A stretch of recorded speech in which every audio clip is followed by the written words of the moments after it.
Hello everyone, welcome to सरल शिक्षा online. और आज की इस वीडियो में मैं आपका ज्योमेट्री स्टार्ट करूँगी। ज्योमेट्री एक बहुत ही इम्पॉर्टेंट टॉपिक होता है from the exam point of view. चाहे आप कोई एसएससी की तैयारी कर रहे हो, एसएससी सीजीएल हो गया, एसएससी सीएचएसएल हो गया, राइट, या जितने भी गवर्नमेंट एग्ज़ाम्स होते हैं, रेलवे के एग्ज़ाम्स हो गए, उस सब में ज्योमेट्री एक इम्पॉर्टेंट टॉपिक रहता है। अगर हम देखें पिछले कुछ पेपर्स को उठा के सीजीएल के, तो कम से कम 3 से 4 क्वेश्चन आपके ज्योमेट्री पे होते हैं। ये जो मैं वीडियोस बनाऊंगी, ये जो मैं प्रॉपर आपकी जो यहाँ पे ज्योमेट्री की क्लासेस लूंगी, तो बेटा I will be taking classes from the basics. तो आपका जो भी कॉन्सेप्ट वहाँ पे वीक हैं, क्योंकि कई बार हमको नहीं पता चलता है कि कौन से कॉन्सेप्ट हमारे वीक जा रहे हैं, राइट। तो मैं आपके सारे कॉन्सेप्ट्स यहाँ पे एक बारी आपको रिवाइज करवा दूंगी। So we will start from the lines. Lines क्या होती हैं, लाइंस किस किस तरह की होती हैं, उससे हम बात करेंगे, ठीक है। तो स्टार्ट करते हैं अपनी वीडियो। सबसे पहले what is a straight line. Straight line क्या होता है, if I take any 2 points, ठीक है, एनी 2 पॉइंट्स, और अगर मैं उनको ज्वाइन कर दूँ, ज्वाइन करके बेटा ये सिर्फ मैंने एक इन लाइंस को ज्वाइन किया और अब मैं इनको दोनों डायरेक्शन में एक्सटेंड कर दूँ, सो दैट इज अ लाइन, ठीक है। लाइन के बारे में हमें पता है, it can be extended on both the sides infinitely. आप कितना भी ज़्यादा इनको एक्सटेंड कर सकते हो, तो इनकी कोई भी फाइनाइट लेंथ नहीं होती है। सो नो फाइनाइट लेंथ नहीं होती है।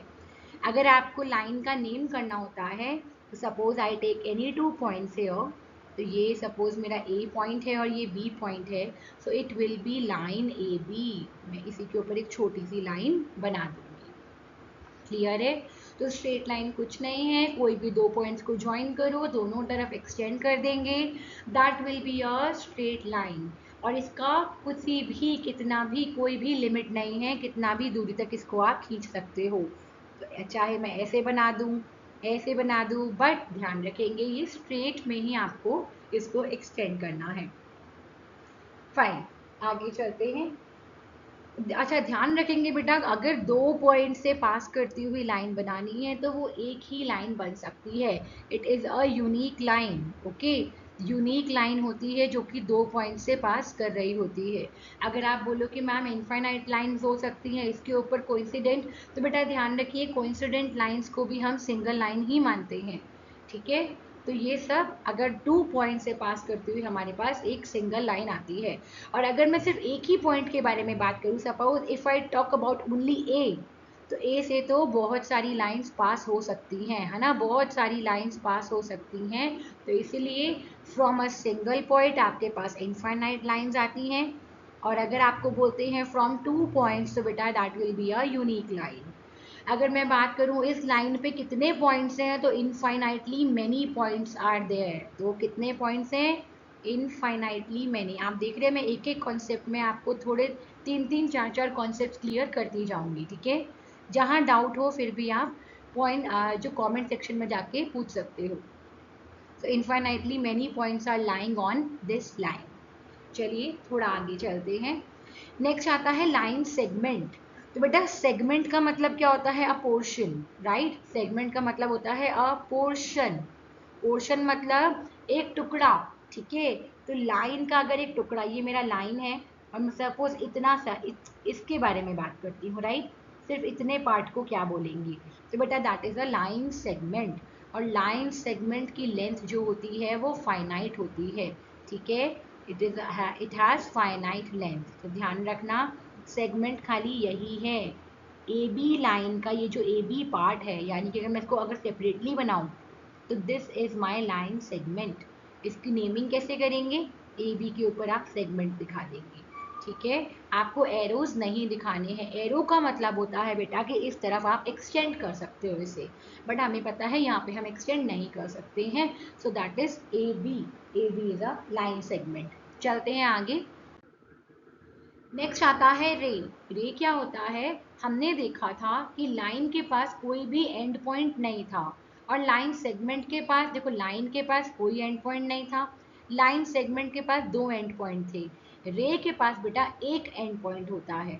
एक एंड पॉइंट मतलब एक जगह से ये फाइनाइट रहेगा, दूसरी जगह से इनफाइनाइटली कितना भी लेंथ तक एक्सटेंड कर सकता है। सो दैट इज अ रे। इफ यू हैव नोटिस, हम जो सन से जो रेज आ रही होती हैं, देखो मेरे मुंह से भी रेज ही निकला है, राइट।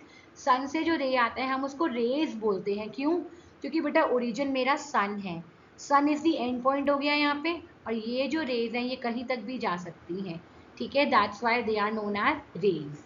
तो रेज के बारे में हमें पता चला, one end point, one end point. अगर मैं इसका बोलूँ, अगर आपसे पूछूं क्या इसकी फाइनाइट लेंथ होती है, तो बेटा इसकी भी इनफाइनाइट लेंथ होती है ड्यू टू दिस एरो। इस एरो को आप कितना भी एक्सटेंड कर सकते हो, ठीक है। इसका नाम भी कैसे होगा? अगेन इसका एक तो एंड पॉइंट हम ले लेंगे और एक बीच में कोई भी पॉइंट आप ले लेंगे, चाहे ये बी यहाँ हो चाहे यहाँ हो, कहीं भी लगा सकते हैं। So this will be A B, ray, ठीक है। दैट विल बी रे ए बी। ध्यान रखना इसमें पहला लेटर हमारा होता है जो एंड पॉइंट है, ओके, और दूसरा लेटर जिसकी तरफ से वो एक्सटेंडेड है। चलते हैं आगे। Now we have parallel lines. तो बच्चे पैरेलल लाइंस क्या होती हैं? दो ऐसी लाइंस जो कि इंटरसेक्ट ना कर रही हों। खाली जहाँ पे आप देख रहे हो बेटा सिर्फ वहीं तक नहीं, आपको ये भी सोचना पड़ेगा कि अगर मैं चाहे इसको इनफाइनाइट एक्सटेंड कर दूं तब भी ये इंटरसेक्ट नहीं करनी चाहिए। इंटरसेक्ट का मतलब होता है काटना, काटे ना एक दूसरे को। एक और डेफिनेशन आप ले सकते हो इसका मतलब, अगर आप किसी भी दो पॉइंट्स पे आप देखोगे बेटा, डिस्टेंस इस लाइन का हमेशा सेम रहेगा। जैसे कि रोड होती है, रोड की जो दोनों लाइनें हैं वो कभी इंटरसेक्ट नहीं करती है ना, वो पैरेलल है। ऐसे ही रेलवे ट्रैक हो गया, राइट। रेलवे ट्रैक जो नॉर्मल रेलवे ट्रैक होता है, ध्यान रखना मैं जंक्शंस की बात नहीं कर रही हूँ, या जहाँ से रेलवे अपनी पटरी क्रॉस कर रही है वो बात नहीं कर रहे हैं, ठीक है। जनरली ये जो दो लाइनें होती हैं रेलवे की, ये कभी भी मिलती नहीं हैं। तो ऐसी रेखाओं को, ऐसी लाइंस को जो कभी मिलती नहीं है, they are known as parallel lines, ठीक है। इस पैरेलल लाइन में एक प्रॉपर्टी भी पढ़ लेते हैं। तो बेटा अगर मेरी एक लाइन है, suppose there are three lines, ठीक है, suppose there are three lines, so one line is L, other is M, other is N. ध्यान रखना लाइन की नेमिंग आप इन स्मॉल लेटर्स से भी कर सकते हो। जब ए बी कैपिटल डाला था मैंने, यहाँ देखेंगे ऊपर, जब ए बी कैपिटल था, या तो आप ये जो ए और बी थे ये पॉइंट थे लाइन के ऊपर, या तो आप ए बी लाइन ऐसे दिखाओगे और या इस लाइन को एक स्मॉल लेटर से नाम दे दोगे, तो ये लाइन एल भी कहला सकती है, ठीक है। अब बच्चे मुझे पता है कि जो एल है वो पैरेलल है एम के, पैरेलल का साइन होता है ऐसे, पैरेलल लाइंस को आप दो ऐसे बार्स बना के दिखाते हो, ठीक है। तो L is parallel to M, और मुझे पता है M is parallel to N. देखो एल जो है वो एम के पैरेलल है और एम जो है वो एन के पैरेलल है। तो बेटा एक प्रॉपर्टी होती है लाइंस की जिससे एल जो है वो एन के पैरेलल हो जाएगा। यानी कि अगर दो लाइंस हैं, दो लाइंस एक कॉमन लाइन के पैरेलल हैं, तो वो लाइंस भी आपस में पैरेलल होंगी। I am repeating it in English, that if two lines are parallel, if two lines are parallel to the same line, here L is parallel to M and M is parallel to N, right? तो यानी कि L और N क्या थे बेटा? वो same line M के parallel थे। So if two lines are parallel to the same line, then they are parallel to each other. Clear है? वेरी गुड, आगे चलते हैं। नेक्स्ट आता है ट्रांसवर्सल लाइन। बहुत लोगों को ये क्या कहते हैं गलत फहमी, और मैंने देखा बहुत सारी बुक्स में भी गलत लिखा हुआ है। दे से ट्रांसवर्सल लाइन खाली in the case of parallel lines होता है, तो नहीं बेटा, कोई भी लाइन में होता है। Suppose you have two lines, right, and any lines, मैंने जानबूझ के इनको पैरेलल नहीं बनाया, ठीक है। कोई दो लाइंस है आपके पास और कोई थर्ड लाइन इन दोनों लाइंस को काटती हुई निकल रही है, अगर ऐसा है तो ये मेरा ट्रांसवर्सल कहलाता है, ठीक है। कोई भी दो लाइंस को अगर थर्ड लाइन काटती हुई निकलती है, तो if a line meets two or more lines, two or more lines at specific points, at specific points, then it is a transversal line, ठीक है। तो यहाँ पे मेरा एल एम, तो दूसरी लाइन से जो एन बनाया मैंने, ये ट्रांसवर्सल हो गया।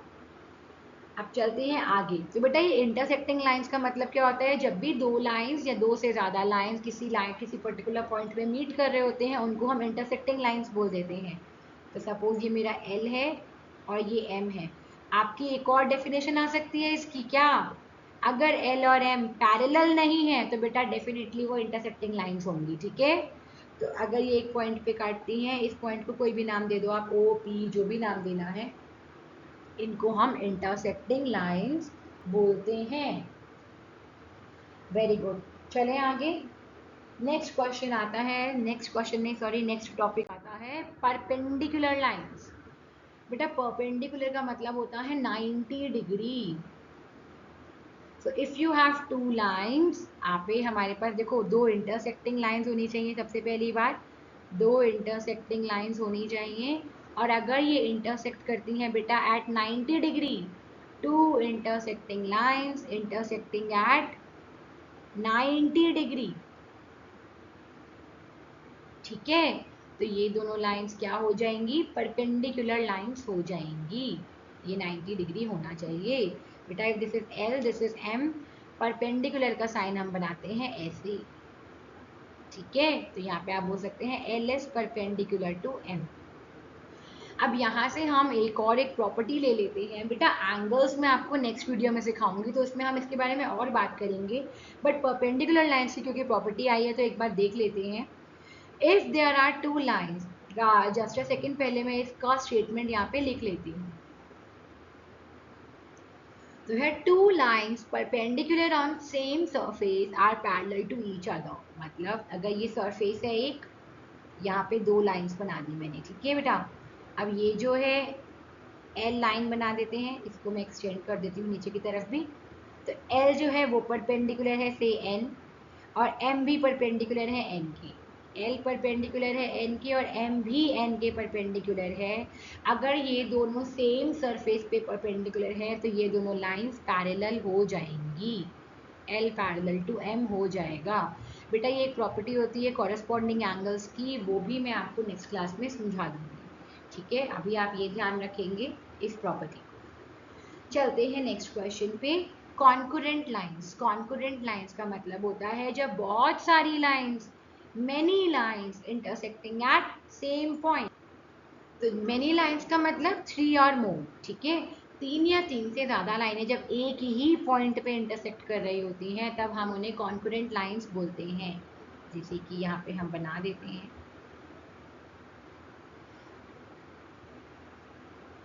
राइट। तो ये सारी एक ही पॉइंट पे इंटरसेक्ट कर रही हैं, ये सारी क्या हो गई बेटा, कॉन्करेंट लाइंस हो गई, ठीक है। अगर आप फ्लैग देखें अपना नेशनल फ्लैग, जो हमारा ट्राई कलर है ना, ट्राई कलर में अगर आप बीच वाला पोर्शन देखते हैं जो व्हाइट वाला है बेटा, उसमें अशोक चक्र बना हुआ है। अशोक चक्र भी आपका एक एग्जाम्पल ही हो गया कॉन्करेंट लाइंस का, ठीक है। चलते हैं आगे। नेक्स्ट आता है कोप्लेनर लाइंस। बेटा कोप्लेनर, को का अगेन मतलब होता है सेम, प्लेनर का मतलब प्लेन। तो जो लाइन सेम प्लेन पे होती हैं, प्लेन का मतलब जैसे कि आप ये मेरा जो अपना स्क्रीन देख रहे हैं वो 2D है बेटा, राइट। तो सेम प्लेन पे ये मैंने ये दो लाइंस बना दी ऐसे, these are coplanar lines. But suppose अगर ये एक लाइन ऐसे होती है और बेटा एक लाइन यहाँ से आपकी स्क्रीन से बाहर निकलती हुई आ रही होती, सपोज ये स्क्रीन से बाहर निकलती हुई आ रही होती और इसका नीचे वाला पोर्शन स्क्रीन के अंदर जा रहा होता, तो ये दोनों कोप्लेनर लाइंस नहीं थी। लेकिन जब आप सेम प्लेन पे बनाते हैं तो वो कोप्लेनर लाइंस हो जाती हैं। कोलिनियर पॉइंट्स, तो बेटा जब आप एक लाइन ड्रॉ करते हैं स्ट्रेट लाइन, स्ट्रेट लाइन में आने वाले पॉइंट्स जो होते हैं उनको हम कोलिनियर पॉइंट्स बोलते हैं। कोलिनियर, सेम लाइन, ठीक है, सेम लाइन पे आने वाले पॉइंट्स कोलिनियर पॉइंट्स होते हैं। तो यहाँ पे ये सारे पॉइंट्स कोलिनियर हो गए, जबकि अगर मैं ये करूँ ऐसे बनाऊं तो these are non collinear points, right. क्योंकि अगर आप इनको ज्वाइन करोगे तो you won't get a line, आपके पास एक लाइन नहीं आएगी, क्लियर है, वेरी गुड। तो यहाँ पे मैंने आपको कुछ लाइंस के बारे में बताया, लाइंस क्या होती हैं, कोलिनियर पॉइंट्स के बारे में बताया और कुछ उनकी प्रॉपर्टीज़ को भी डिस्कस किया। एक छोटी सी वीडियो है ये, फटाफट से आपके मोस्टली कॉन्सेप्ट क्लियर हो गए होंगे। ऐसी ही छोटी सी वीडियो मैं नेक्स्ट लाऊंगी जिसमें मैं एंगल्स को एक्सप्लेन करूंगी। आप में से बहुत लोग हैं जो एंगल्स में अभी भी डाउटफुल रहते हैं, तो उसको हम कवर करेंगे। तब तक के लिए thank you, stay tuned. If you still haven't subscribe to my channel, kindly subscribe to my channel. Bye bye, take care, all the best.